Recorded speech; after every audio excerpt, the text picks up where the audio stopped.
Good afternoon. Welcome to the last session of this year's cycle of lectures, Daily Life and Norms in Rome. A cycle of lectures organized by the Séneca Institute and coordinated by its director, Professor Consuelo Carrasco. I would also like to send a warm greeting to those who are following us online today. And it's a great pleasure to introduce today's guest speaker, Dr. Žepič. I hope that I have pronounced your name well. Dr. Žepič serves as a researcher and a lecturer assistant at the Department of Legal History of the University of Ljubljana, where he lectures Roman law, German legal terminology, and jus commune.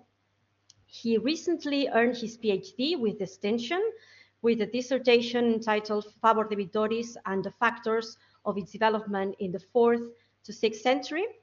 And in today's lecture, as you can see, he will address the influence of Christianity in the evolution of late Roman law. In particular, he will explore how Christian values could somehow shape legal reforms in the field of the law of obligation, especially in the case of debtors. Without further ado, Dr. Žepič, the floor is yours.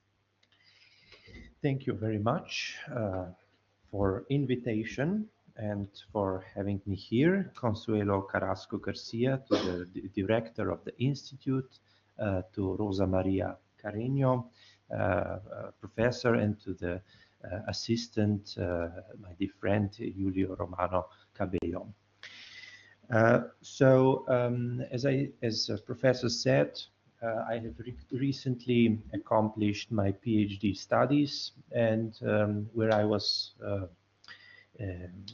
making, let's say, an important theme in the law of obligations, I would say. So that is the question of influences of Christianity, so religion on law of obligations, so a part of civil law.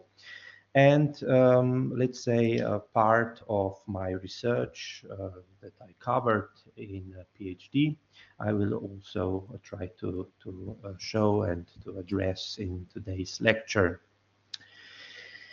So when we think about law of obligations and religion, Christian religion in particular, we of course come to the famous part of Lord's Prayer, Pater Noster, where it's clearly said, and forgive us, so the God, he should forgive us our debts as we forgive them to our debtors. So here there is a clear idea that humans have to be merciful with the debtors. And this idea was also the start of the famous principle called Favor Debitoris. Favor Debitoris, so let's say kind of privileges to the debtors. So where is these principles, where this principle comes from, what are the fundaments, and what are the manifestations of this idea in late Roman law of obligations, so so I would like to show you that in my lecture, so to say. So I will start with the citation of from beyond this famous monumental, let's say, monograph, Il diritto romano cristiano, that was written just after the Second World War. There are 3 volumes, and the 3rd volume is dedicated to also to the law of obligations and property law and so on. So, and in this 3rd part, he comes to the conclusion that il favor debitoris è un nuovo orientamento e la nota dominante della nuova legislazione in tema di obbligazioni. So that favor debitoris, privileging the debtor, is new, let's say, a new principle, dominant principle that you can see in reforms that were enacted by late Roman emperors in the field of law of obligations. So very clear statement. But I must warn, of course, it's very important for us, for legal historians, that this term, favor debitoris, is a term that is not explicitly found in Roman sources. We know that there exists like favor testamenti, favor dotis, and so on, but not favor debitoris. So this is kind of an invention. But what means? It means, in narrow sense, it's a principle of legal interpretation of contracts, favoring the debtor as such. But in broader sense, this principles covers all kinds of reforms, so to say, that were introduced, enacted by mostly by the Roman emperors, late Roman emperors, that were designed to protect economically weaker parties of a contractual relationship. So not only, but also debtors. So we have this narrow and broader sense of the term. Now, after I just briefly outlined the way in which I will later go and show you the main manifestations of favor debitoris, I would first like to give you a broad view, broad idea of the period between the 4th and the 6th century, and especially I will try to focus myself on the development in the field of law of obligations. So, of course, Christianity as a new religion was not the only factor of development in these periods, but it was the most important one, just as perceived in the literature.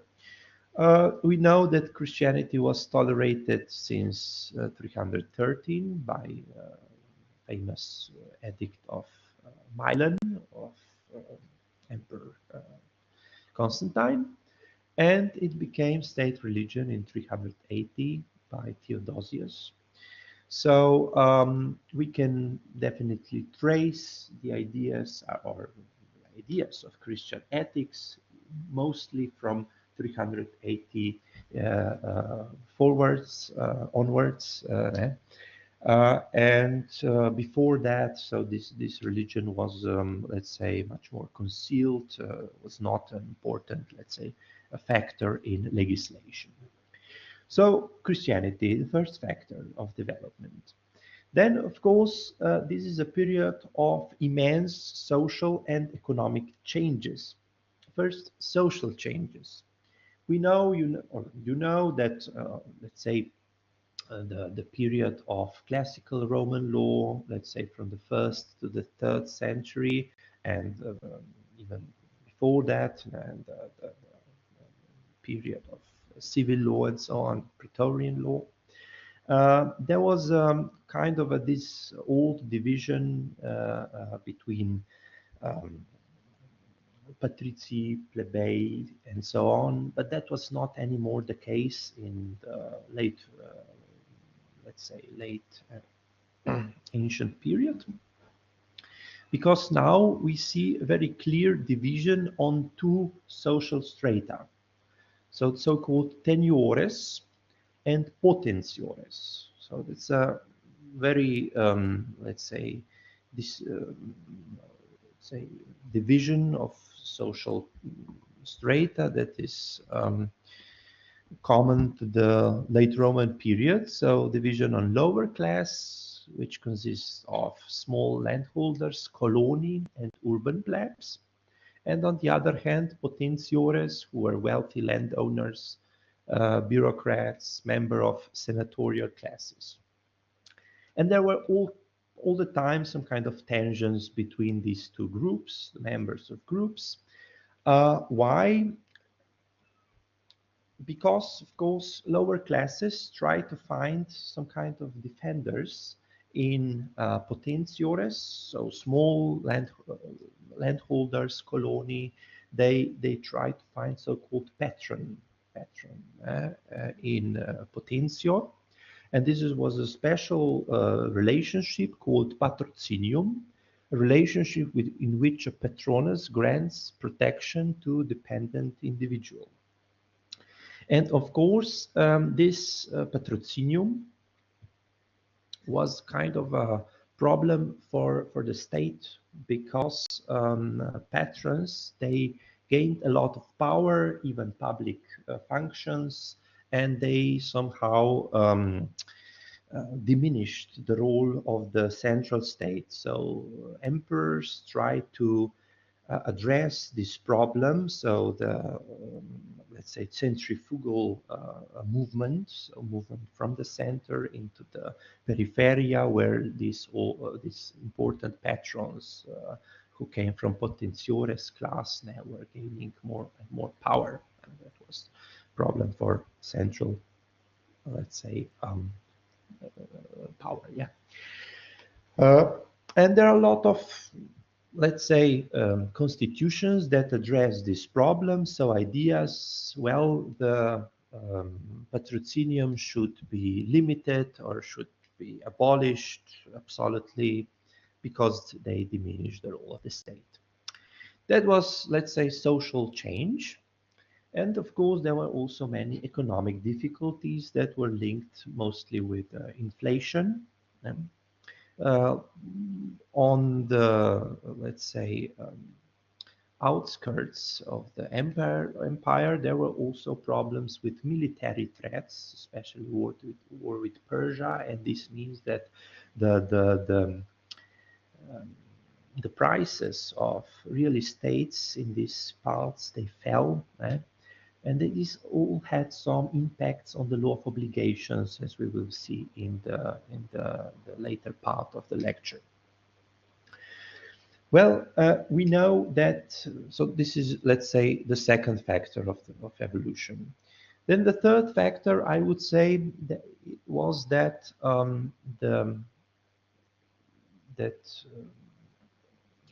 we somehow see slow movement from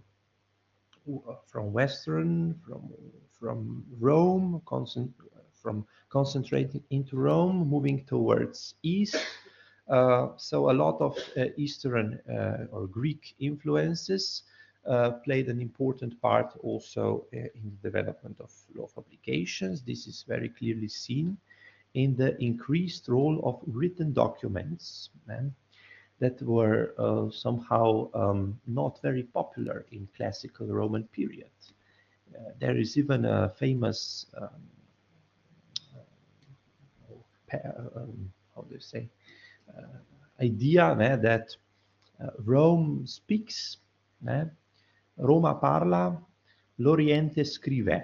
So the Rome somehow is dedicated to stipulatio, whereas Orient, East somehow puts a lot of importance into written documents. And of course, written documents are subjected to, are very vulnerable to falsification. And of course, you know, this is a period when the level of let's say, or the number of people who could write was very low. And in the period when also corruption between judges and these clashes between tenures and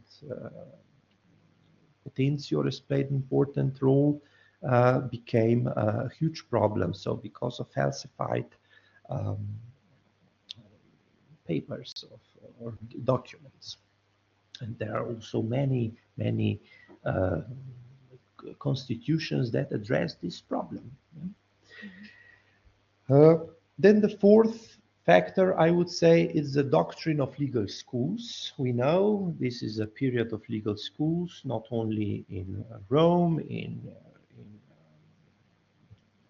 Tsarigrad, or how do you say, in the Constantinople, but also, especially in the East. Maybe know, there was a great law school in Berytus, and many professors who were teaching there played an important part also in drafting of the imperial constitutions and the Gesta and so on. And what was the main idea of these professors was, of course, to generalize classical casuistry. So they introduced many generalized principles that were somehow that were not very, let's say, historical, so to say, or they did not really started in the ideas of Roman classical juries, but that was something new. Then the last, I would say, important factor of evolution, also flow of obligation, was, of course, were procedural issues or procedural novelties. This is a time of decline of the formulary procedure, the rise of extraordinary procedure, in which the judge played more important role than before that. So he had much more power to solve the problems much more, let's say, independently. Of course, great problem was that, especially in the period of Justinian, proceedings were very lengthy, and there were many institutes, for instance, the Institute of Set Off, that tried to improve this problem. There was also a problem, as I said, with judicial corruption, and somehow they resorted or introduced new so-called parallel judicial institutions, such as Defensor Civitatis and Episcopalis Audientia, and they both were somehow meant to serve the lower classes. So the classes, I would say, of tenures, not in fact to potentiores. So these are somehow, I would say, the factors of evolution that we later have to take for granted when we think about the role of that Christianity as one of the factors played in the development of law of obligations. So now I move forward to more a theoretical part of the lecture. So, of course, Biondo Biondi, that I mentioned before as an important scholar that wrote on Favor Debitoris, was, of course, not the first one. The first one, I would say, that clearly show us the idea or the tendency of development of late Roman law was Rudolf von Jhering, a very famous scholar of Roman law, Romanist from the 19th century. He wrote an important work, Der Kampf ums Recht, so the struggle for law. And he was always he always tried to find some general principles of certain periods of development of Roman law. One of his work was also the famous Spirit of Roman Law on the different levels of its development. So he was always speaking about what was the spirit of classical law, what was the spirit of post-classical law. So very generalized ideas he tried to show to the readers. And now I found a very interesting passage in which he is trying to describe the late Roman law, and he says, well, the spirit of imperial law is rather unusual. One would expect it to bear the traits of despotism, because this was a period of absolute monarchy, yeah, dominant and so on. So he tries to find severity, hardness, ruthlessness, but it is in fact marked by the opposite. It's characterized by humanity and gentleness. However, he says, this gentleness is despotic. It robs one to give to another. This is the gentleness of arbitrariness and capriciousness. It's not true kindness, it's violence that seeks to correct the injustice it has itself created.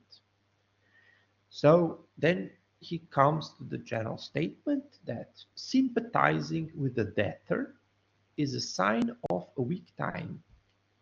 And they say, well, that's humanity. If I sympathize with debtor. Right? But, he says, the robust era ensures that the creditor gets what they are owed. It does not forsake the severity toward the debtor if it's necessary to preserve the security of legal transaction, trust, and credit. So he really disliked this period, so this tendency to privilege the debtor. But he did not stay, let's say, on the very general level. He then also outlined the manifestations of this tendency. And for instance, I have written here what he counts under favor debitoris, for instance, the famous beneficium ordinis. So that's the right of a surety to compel the creditor who had sued him before the principal to sue the principal first. So that's the famous, let's say, benefice that was introduced by Justinian in order to help the surety, who is also the debtor, the surety as such. Then the Beneficium Divisionis, so in novel 99, also introduced by Justinian. Here in this reform, the liability of fideiusores, so co-sureties, is divided by the number of solvent sureties, so that every co-surety is not solidary debtor, but he can divide the debt. Then he mentioned the famous 2-year moratorium on the sale of pledged property. So, according to Justinian, if you were the pledgee, you were not allowed to sell the property that was pledged to you just after you saw that the debtor did not pay the debt, but you had to wait another 2 years. So maybe in these 2 years he will pay off the debt. But so the efficiency of the pledge was very reduced. And that was a great burden to creditor because of this reform that helped, of course, the debtor, the pledger. Then Justinian also expanded the right to set off. So now in Justinian's period, set off was the obligation of the judge, not the possibility of the party. But when the judge saw, well, all prerequisites for set off are met, I have to make set off. So that was also a help to the debtor. Then we know there was Justinian also introduced datio insolutum necessaria. I won't go now into details about that. Later on, I will address this problem in detail. Then Justinian limited the interest, so the damages that could be paid to the creditor on the so-called duplum. What is duplum? We don't really know. Was that the price of the purchase price, or was that something else? That's the question. But the idea is that you make the damages foreseeable for the party entering into the contract. So although, of course, the real damages could be much higher than this duplum was. Of course, there was also beneficium inventari that limited the responsibility of an heir for the debts of the testator, and the lex Anastasiana that was important in the cesio, so assignment of debts, because the assignee was somehow limited when he sued the debitor cesus. We will see how was he limited later on. So as we see, there are many manifestations of this principal idea of favor debitoris, and in the end, Heering says, well, you see, obviously, the idea of imperial legislation in the field of obligation can be reduced to this idea: it is better clearly to wrong 100 creditors than to possibly treat one debtor too harshly. He says then, there is no easier way to practice humanity than at someone else's expense. But this humanity reminds one of Saint Crispin, who stole later from the rich to provide shoes for the poor. So ideas also of, we could say, of Robin Hood, maybe. Yes. Well, that was Heering. He's, of course, very, let's say, tendentious, I would say, very, let's say, generalized. But now let's move to the perspectives of early scholars of Roman law, mostly from the beginning of the 20th century. So what they said about the influence of Roman law, of Christianity, especially on the Roman law of obligations. I won't go now into the whole Roman law, but just patrimonial law, so to say. In this part, namely, usually the scholarship claimed that the influences were much more limited than in other fields. So the first, obviously, was who addressed this topic was Italian Romanist Salvatore Riccobono, and he said that everything in the Corpus Juris Civilis that appears truly and essentially new compared to classical Roman law is almost entirely a product of Christian ethics. Everything else is merely an adaptation of the old. Very radical idea. And he said, well, you can recognize Christian influenced reforms in Justinian's codification. So in the constitutions of late Roman emperors through signal terms, I would say, such as benignius, mitius, justius, humanius, equius est, and so on. So these are some kind of signal words. And then he said, well, you can see, for instance, the idea of just price that we find in the reforms of Lesio Enormis, that is clearly of Christian origin. Then promotion of settlements, so transacciones, that's also the idea of Christian religion, because Christians tend to solve problems with their own community. They should not go to the courts. That's a Christian idea and pagan belief. Then the late Roman emperors, they eased restrictions on donations, etc. And he said, well, what was the main canal that entered,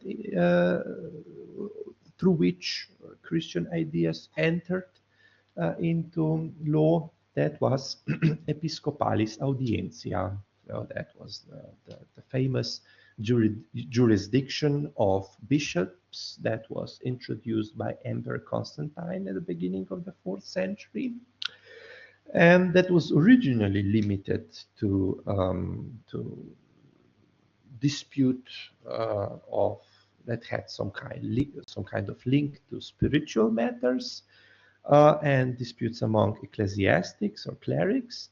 But later on, they also extended to controversies among laymen, as in case of forum prorogatum, so that laymen said, well, we trust to the bishop more than to the state judges. They are corrupted. We think we should get more just decision if we go to the bishop.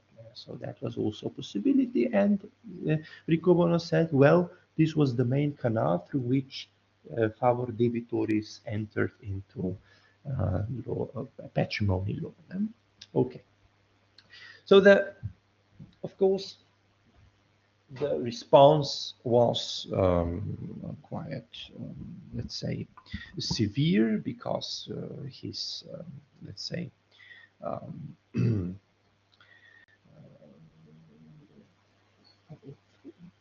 the Giovanni Baviera, who was the pupil of Riccobono, said, well, I don't think so. Riccobono exaggerated, very, very exaggerated, because you can also see in the Gospel where the Christ said, well, my kingdom is not of this world. I have another heavenly kingdom, and therefore Christianity in this early period did not emphasize earthly justice, but rather spiritual salvation. Therefore, already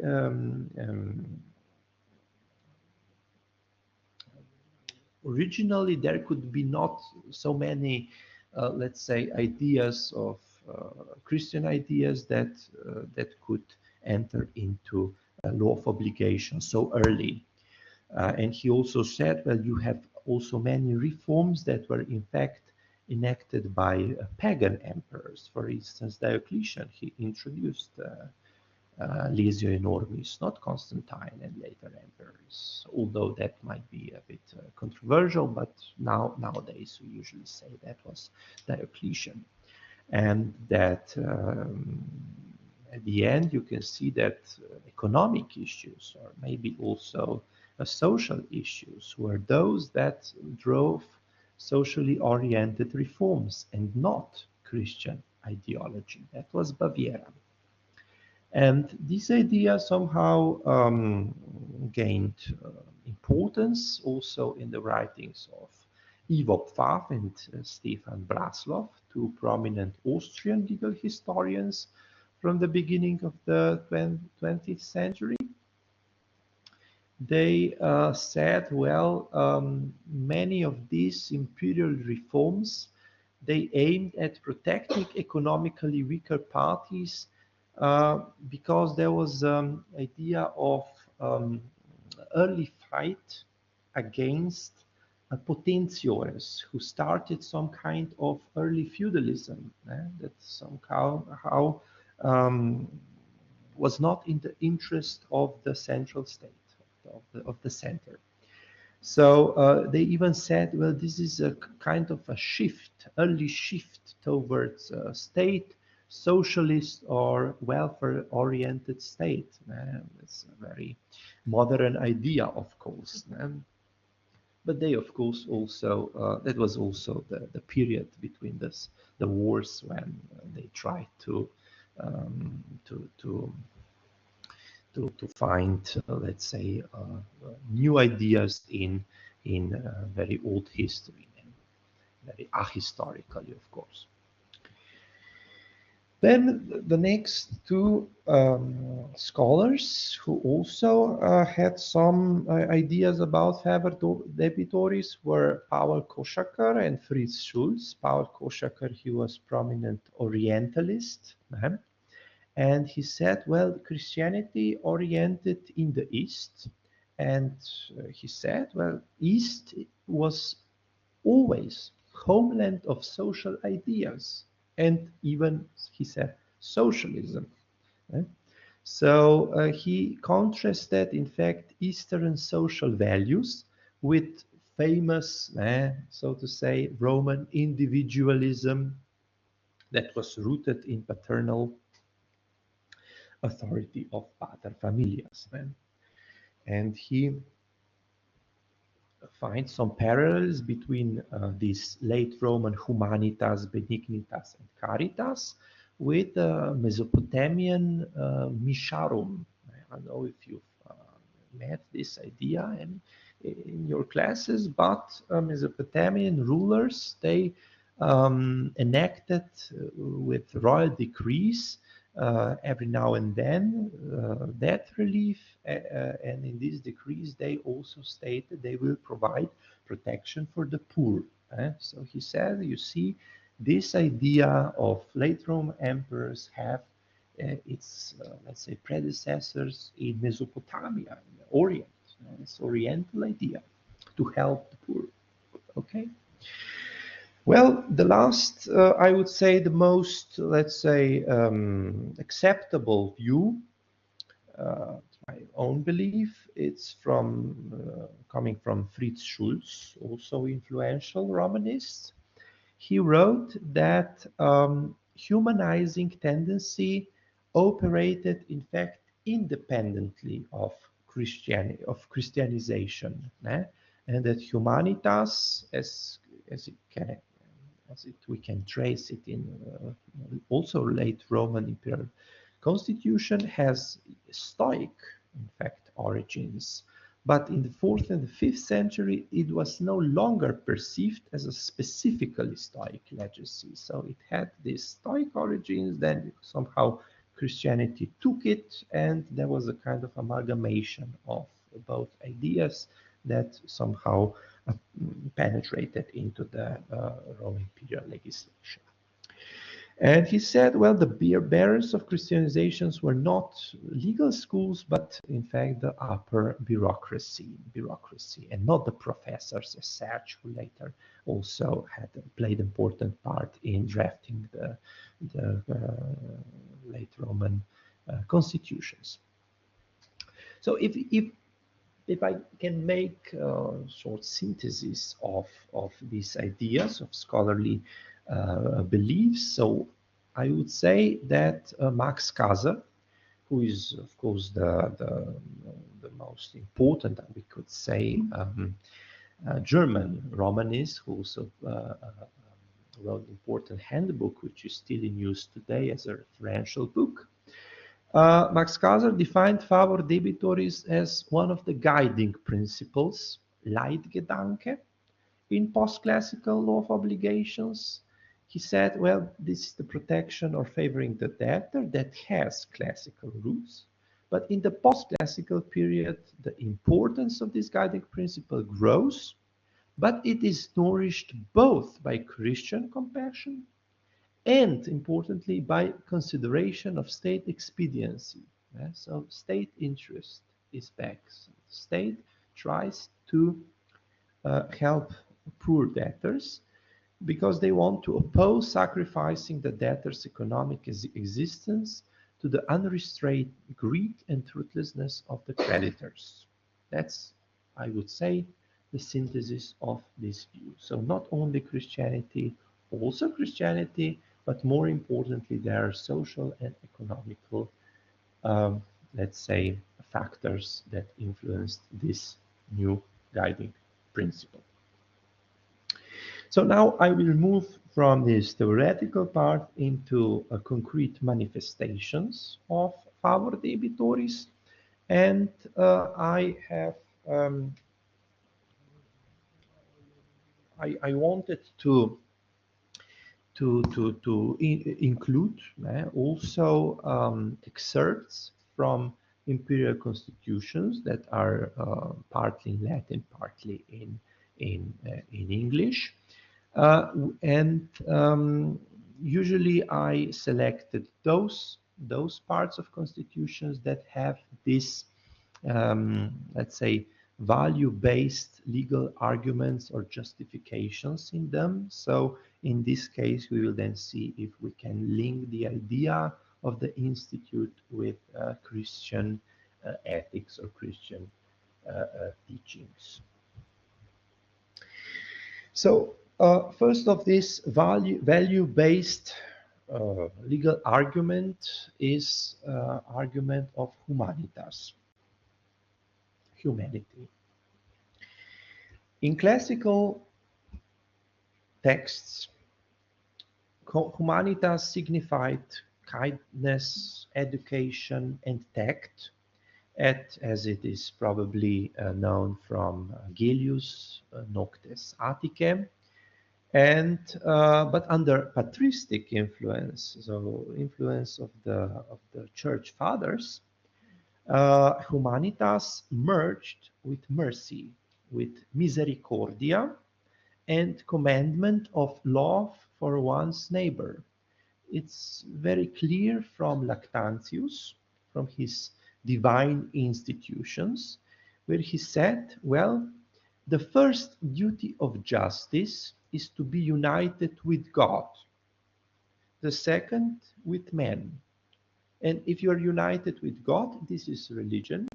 If you are united with your fellow man, this is mercy or humanity. Misericordia vel humanitas. So totally different idea of humanitas in late Roman period, in period of church fathers that might have some influence or somehow mirrored new ideas of the late Roman period. And we see that humanity is invocated many times in imperial constitutions. For instance, in this Justinian's constitution, where he said that nothing is more characteristic of imperial majesty than humanity, by which alone the imitation of God is preserved. So if you are merciful towards the debtors, for instance, you somehow imitate God on earth.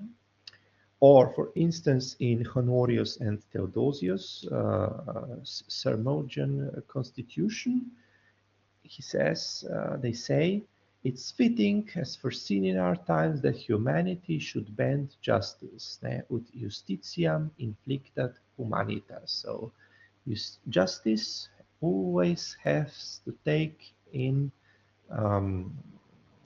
has to observe what is humane, what is merciful. Right? So let's move now to the context of law of obligations. Where do we find the idea of humanitas? In which constitutions? As I said, that's the case of Legio Enormis. It's a famous institution of Diocletian. What's the idea of Legio Enormis? What was the idea in the Diocletian times? So obviously the seller, he sold the immovable for very low price. And then he went to the judge, to the emperor, of course, and the emperor, Diocletian, issued a rescript, this rescript that I have here, where he said, if you or your father sold a property of greater value for a lesser price, it is humane, humanum est, that if you return the price, the sold estate may be recovered by you through authority of judge intervening on your behalf.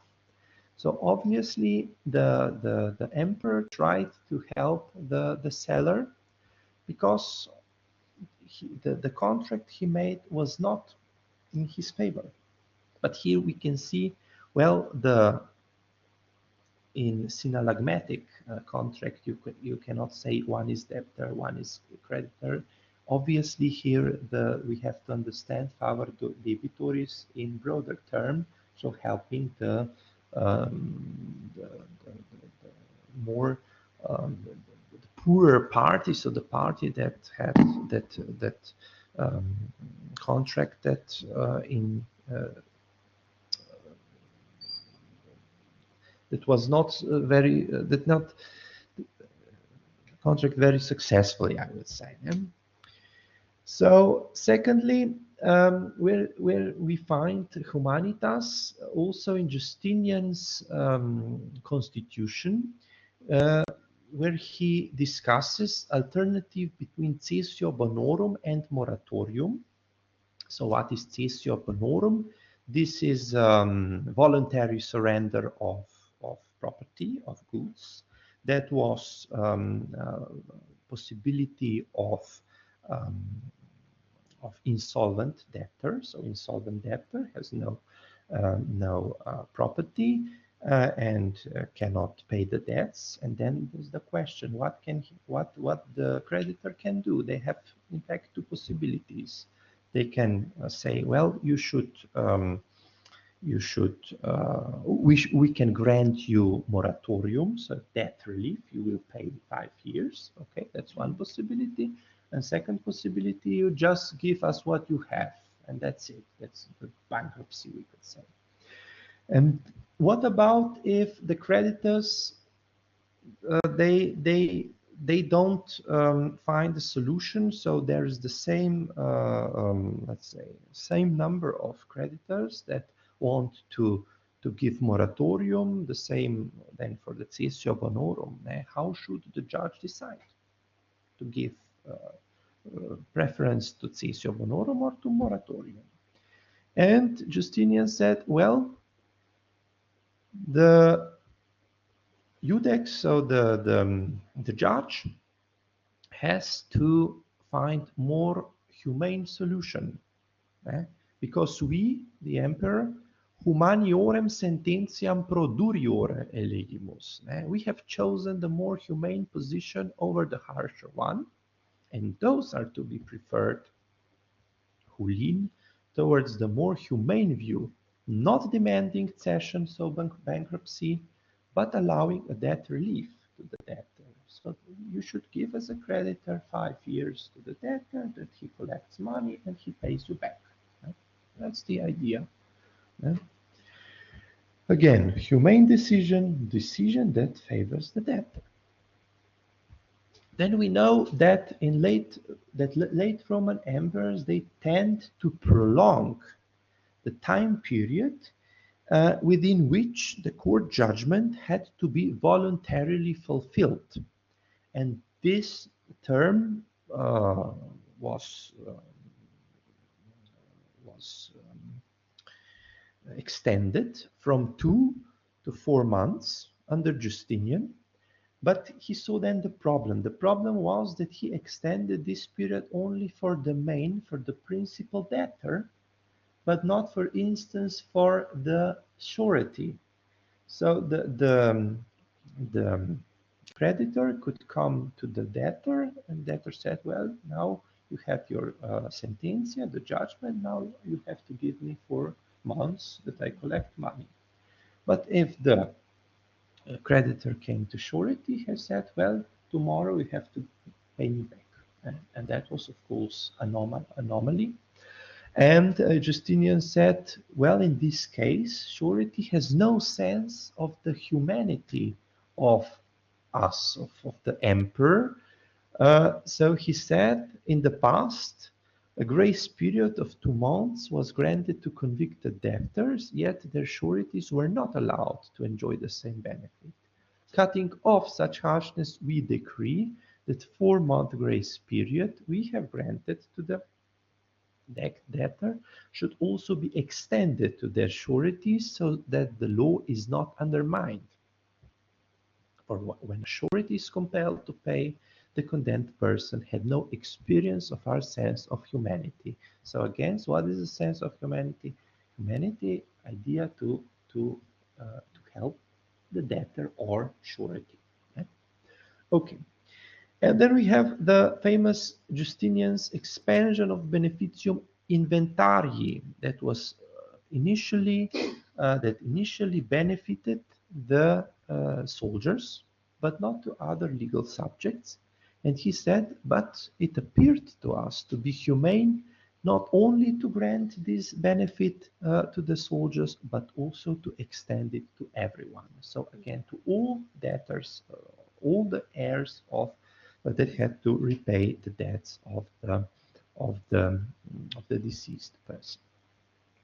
So that's humanitas. I gave you some examples where we can find humanity in imperial constitutions. They also somehow these constitutions try to enhance the situation of debtor. Let's move now to the benevolentia, the goodwill. Goodwill was, for instance, invoked in Justinian's praise of the Lex Anastasiana that was already mentioned by Heering. So Lex Anastasiana, as I said, played an important role in cessio, so assignment of debt, where you know we have assigner, assignee, and debitor cessus. And the assignee, he bought the claim under, let's say, not on nominal value, but under reduced price, we could say.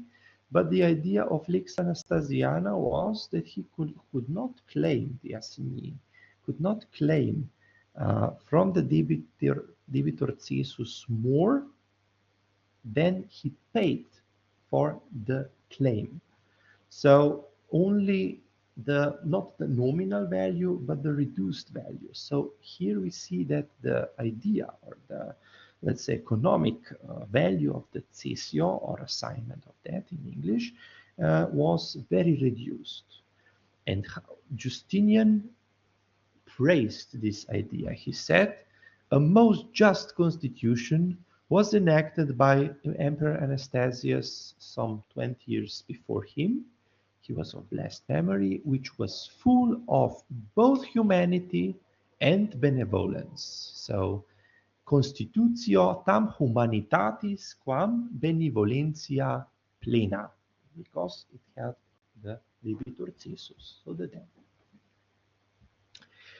Clementia, clemency or forgiveness, it's a term that's in fact very rare in private law constitutions, but it was invoked in Novel 4.3 regarding datio insolutum necessaria. Maybe you met this term, datio insolutum, that is substitute performance in English. Yeah, surrogate performance. So the general idea was that debtor who could not fulfill his obligation, he could, with the acceptance, with consent, with the consensus of creditor, fulfill something else. That was the general idea of datio insolutum. But in Justinian's law, that somehow changed. Namely, he introduced the option for illiquid debtors. So the debtor who had no money, no cash, but maybe had some other, let's say, properties. So the immovables, especially. So there was an option for illiquid debtor to fulfill his debt through a substitute payment. Substitute payment, but only if they could not sell their property at fair price. Why could they could not sell properties? Maybe because of the military threats, because of the as I said, the prices of immovable estates sank, right, at that time, that period. He could not find buyers. Right? And in case the debtor owed multiple property, the creditor then had the right to choose which one to take. And Justinian said, well, so the introduction of datio insolutum necessaria was maybe pleasant to many debtors, but it was not pleasing to the creditors. But it was established by us out of clemency. So, propter clementiam sancitur, and this constitution is a shining example of the law's mercy. Hoc sit clementia clara legis. Very interesting justification of imperial constitution helping the debtor, illiquid debt. Pietas. Pietas was perceived as a sense of duty towards gods, but also homeland and family, especially parents. Both during life and after death, we can see this idea also in scriptures of church fathers. For instance, Bishop of Milan, Ambrosius, who wrote the famous work De Officiis and De Tubia and so on.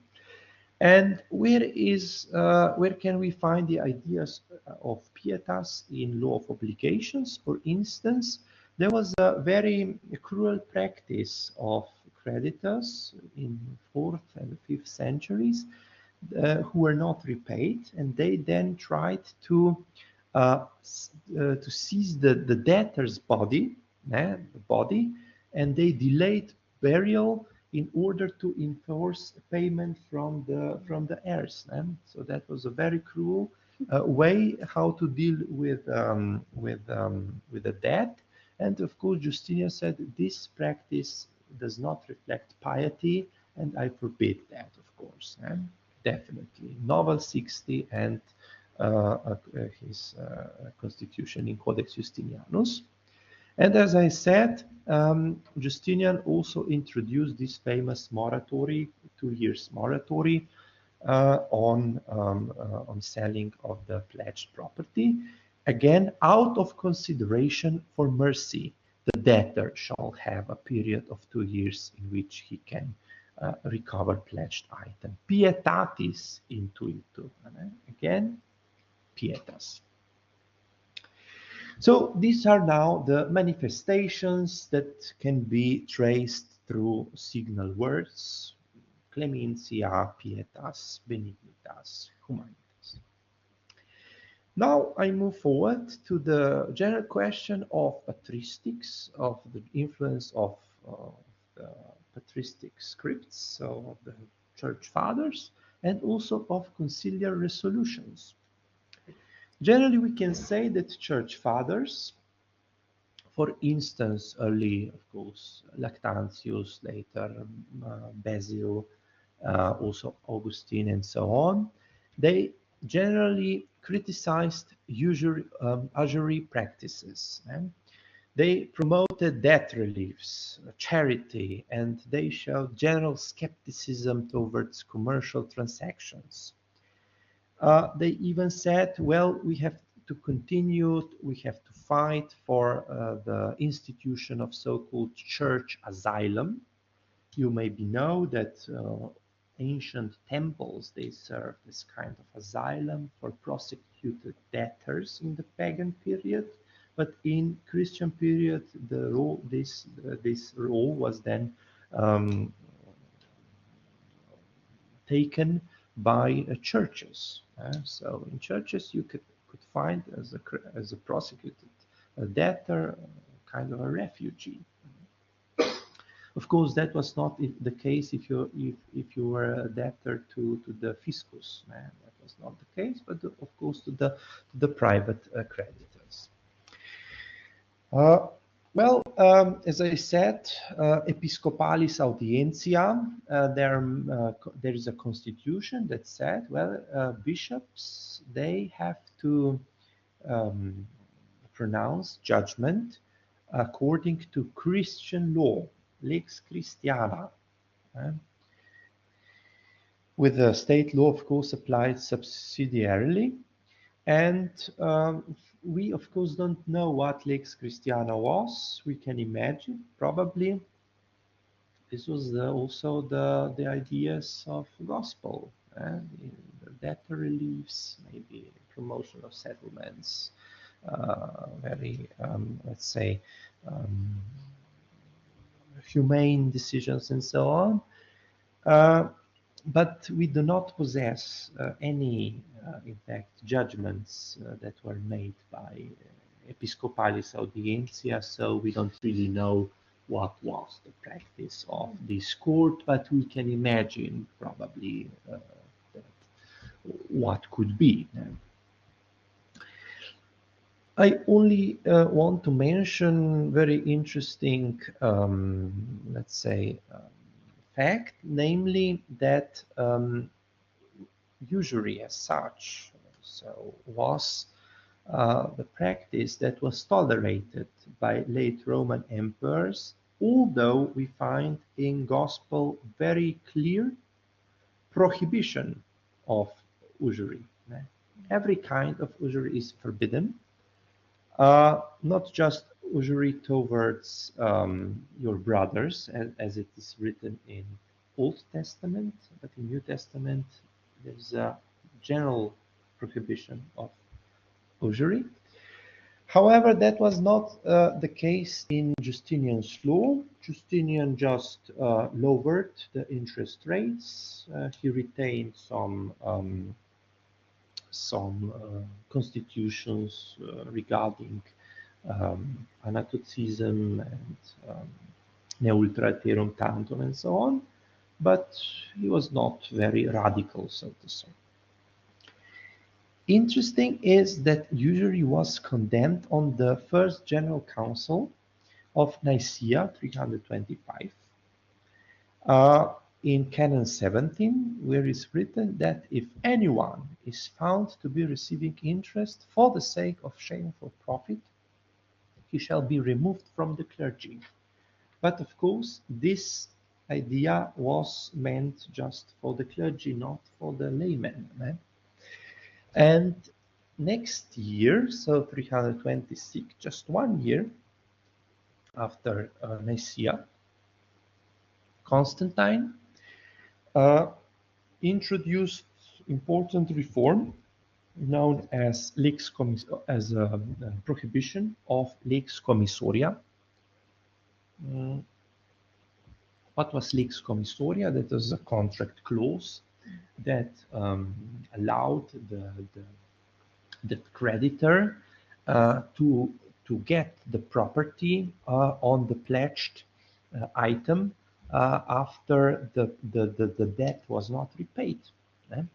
And of course, the pledged item was worth much more than the debt itself. So in this case, we can see a kind of enrichment of the creditor. And Constantine forbade that. Just 1 year after the prohibition of interest for the clerics at the Council of Nicaea.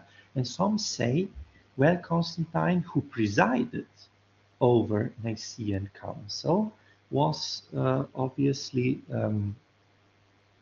motivated by this very decision of the ecclesiastical, of the church council.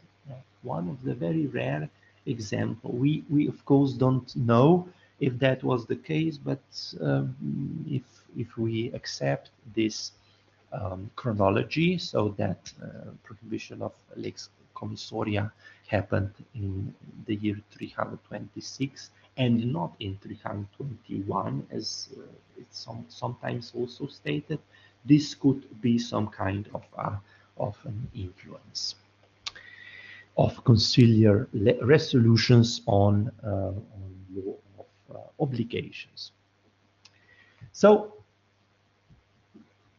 I hope I have shown you now that there is no direct reference in late Roman imperial legislation regarding law of obligations, no reference to Christian so-called, let's say, tenets, dogmas, or Christian ethics. No direct reference. Later on, especially in the 19th century, we find exactly that. In Byzantine Proheiron, that was a law book from the 9th century, we find general prohibition of usury, where the emperor, the Byzantine emperor, is referencing the Bible, in fact. I cite, although it may have seemed appropriate to many before us, so to the emperors before us, to allow the collection of interests, perhaps due to the harshness and cruelty of Flanders, we have decided now in the 9th century that is unworthy of our Christian state, as usually is forbidden by divine law, by the Old and the New Testament. Therefore, our gentle decree commands that no one, under any circumstances, should accept interest, so that we may not transgress God's law while thinking we are following human law. So we see it's a completely different way of thinking, completely different way of referencing Christian dogmatics also, and of course the Old and New Testament. In the late 6th century, so that's the last novella, that's part of novella collection. We only have a very slight, let's say, beginnings of this idea. For instance, it's said that the greatest of goods among humans are two things, namely the justice and philanthropy, philanthropia. Justice, because it gives to each person what is due to them without desiring what belongs to other, sum cuique, right? And philanthropy, because it tends towards mercy, philanthropia, mercy, freeing those in need from the burden of harsh debts. That's clear favor debitoris in novellas, so in, let's say, the beginning of Byzantine state, and not Roman. So the favor debitoris, very obvious, is definitely not, let's say, part of late Roman legislation, but more Byzantine idea.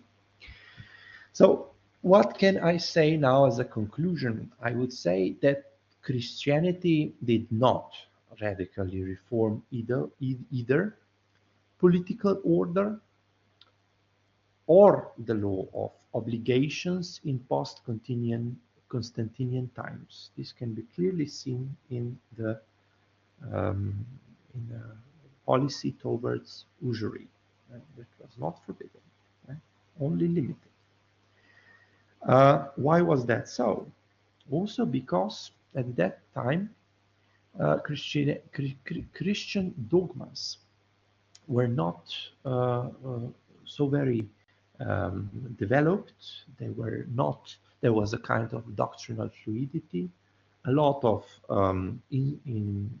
insecurities between the members of Christian religion. So you cannot, in fact, influence, let's say, secular law if the dogmatics of Christian religion is not built.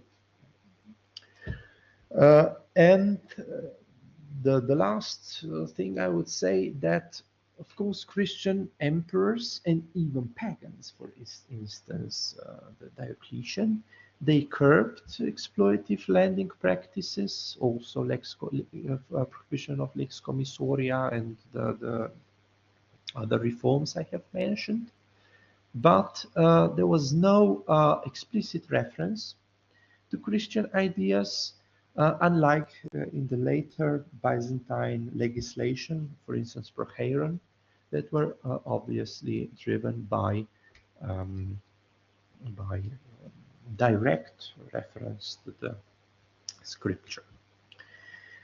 Regarding favor debitoris, I would say it was, of course, that was somehow this idea had some social impact on the debtors at the time, but was not so influenced by the religion, by the religious ideas, but rather by social and economic factors and issues of the late Roman state. Thank you very much. Thank you very much.